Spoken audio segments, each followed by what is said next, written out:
This is Ipshita from dreamstodestiny.in, and here I am with another topic which is very specifically for the beginners. Because let's admit, why do the beginners get into law of assumption first of all?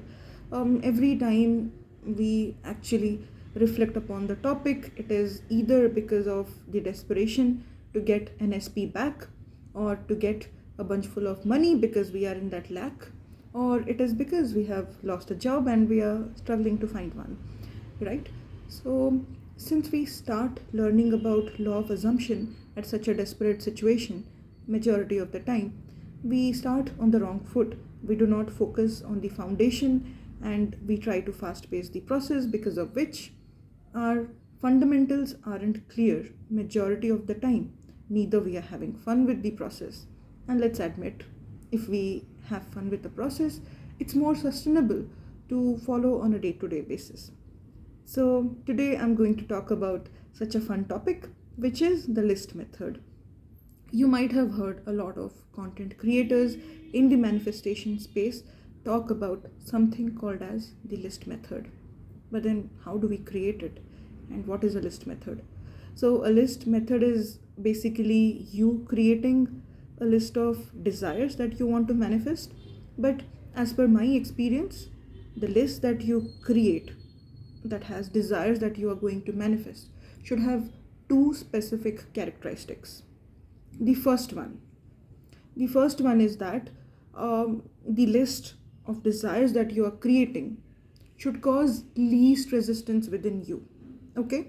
Because we are trying to make manifestation fun and learn through this process. Hence, let's not make the process difficult for us.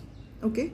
Hence, write down desires that create very less resistance within you and are not related to any do or die situation. Right? So the second characteristic is mention desires that are very specific to the T. Now, why do I say that? It's because if you're writing very, very generic wishes, you could just discard it as mere coincidences.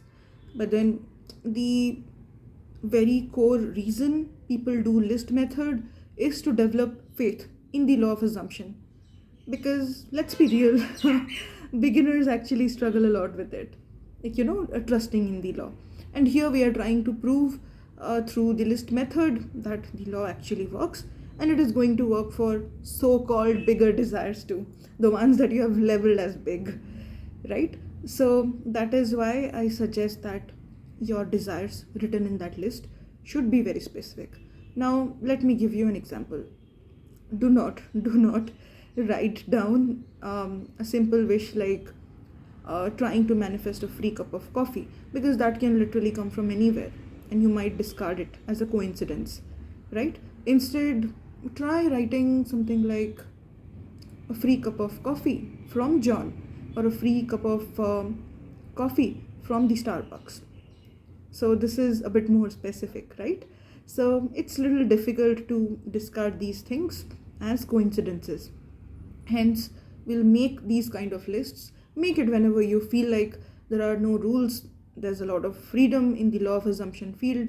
So yes, make it and just read it once or twice every single day and just let it go. Do not fret. Do not put a lot of energy. Do not put your list on pedestal, right?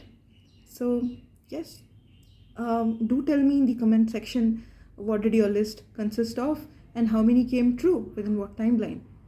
So I'll see you until the next video. Thank you. Bye.